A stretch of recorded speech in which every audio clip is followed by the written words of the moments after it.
Good morning mga katropa. Dito tayo ngayon sa ating kunting kusina. No?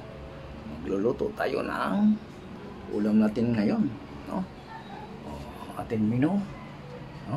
Ito. Mayroon tayo ditong apat na tambakol. Itong apat ay anim to. No? Ang itong apat gawin natin na prituin natin. Kag itong dalawa ay isigang natin. No? Itong panghalo natin ng sakang kangkong, kag sitaw, kag itong kalabasa. Okay? Mag-slice na tayo guys ng itong mga panghaluan natin. So, okay guys, mag-slice tayo ngayon. No? Kag ito na rin ang ating luto ng prito. Painitin na natin guys. Okay? Okay, mainit na ang ating pagprituan. Lagyan natin mantika guys.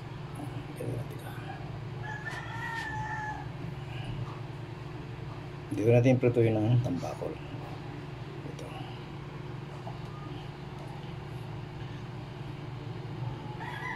Painitin lang natin to guys. Painitin lang natin. Ayan. Binilatan ko ng ating gabi. At nagasa ko na sito natin. Slice natin guys.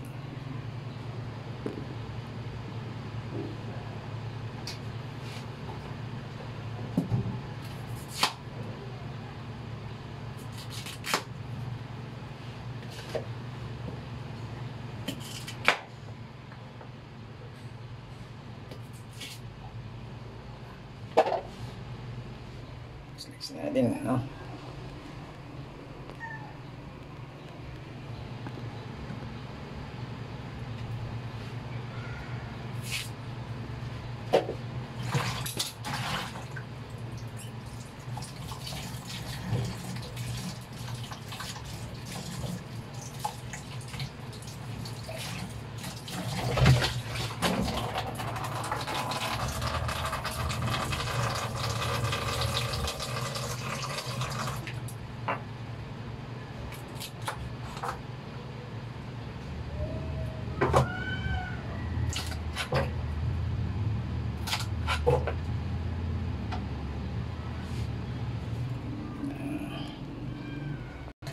Guys, tapos na.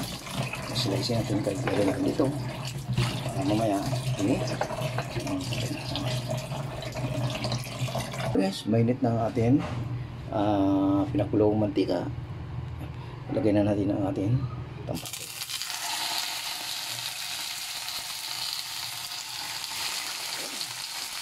Pero tatlo lang ang baksan natin.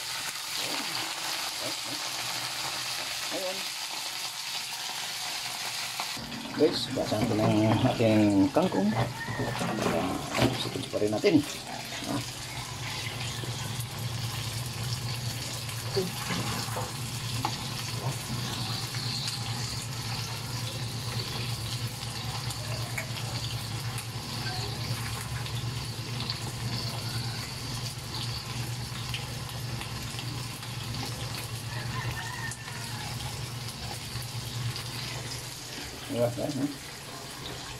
Guys, tingnan natin ang pinirito para maluto na. Hindi pa na.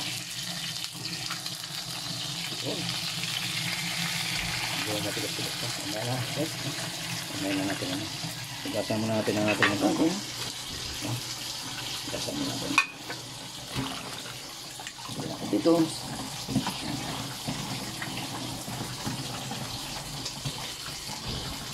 Itong dahon, pasan natin.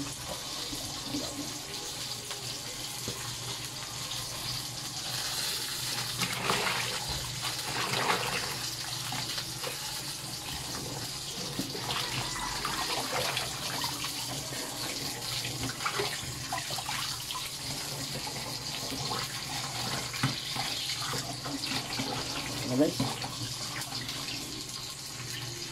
Ating pinirito. Diba? Okay, na-ready na natin, no? Na-slice na natin ang panghalo natin sa sinigang na isda, no? Ito, ready na. Nandito naman na. Ngayon, nagpakulong na rin ng tubig, no? Mulo na para sa ating sinigang. Mulo guys. Ngayon, lagyan natin ito ang kanang sahog, no? Lagyan natin ito guys. Okay. Ngayon guys, dahil isda, lahin natin na lagay ang gabi para lumambot. No? Okay.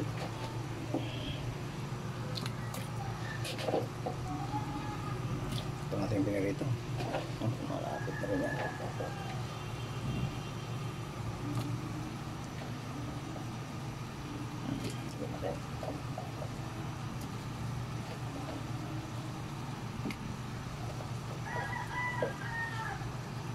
Okay. Takpan muna natin.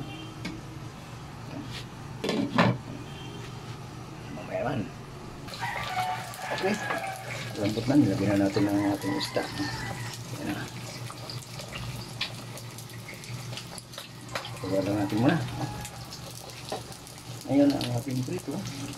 Punin na rin natin kasi ito na rin ha. Lagyan natin dito. Okay. Ito na rin.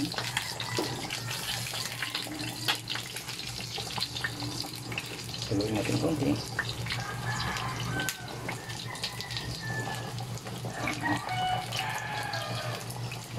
pang isa. Mamaya na, kaya medyo hindi pa maganda ang isa.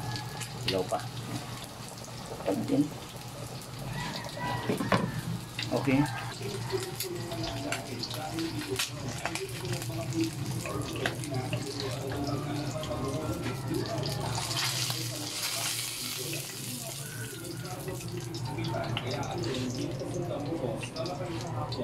Ini guys.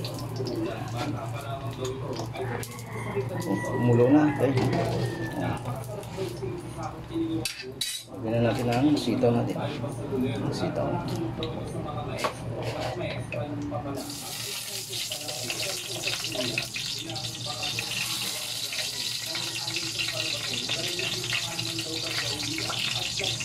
Pakuluin natin muna para lumabot ang sitaw. Ilagay ang kangkong. Gawin natin ang tangkay ng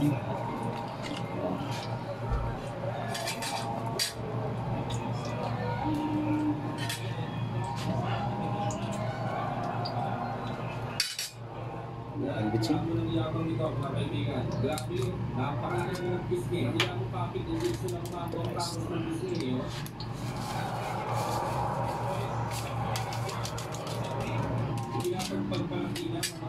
Ano ibig sabihin nila? Hindi mo malaman kung gusto makita exclude sa'yo o pinapasulit sa magsayo. Parang sinasabi kasi yung buhay ng salawan at gusto makakita ng buhay na po. Samantala, hindi mo naman padala sa magsayo sa mga kapalisulan kung kailan mo dapat.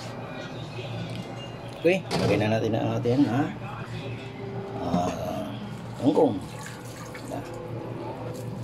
Hindi ko na pakapag sa kanyang magsayo at pagkakapagsalita ng mga kaibigan. Pinakasipag ko rin, nagreklamo, diniyan sa kanyang magsayo. Hindi ko minum, nakakapagsalita ng magsayo ng wala sa oras.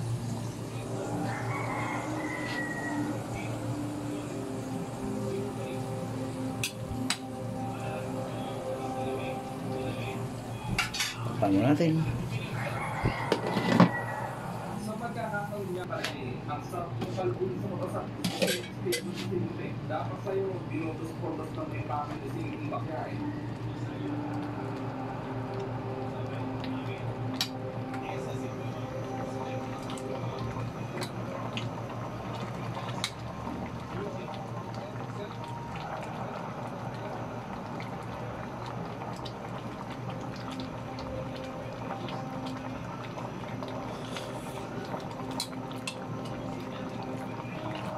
Sarap.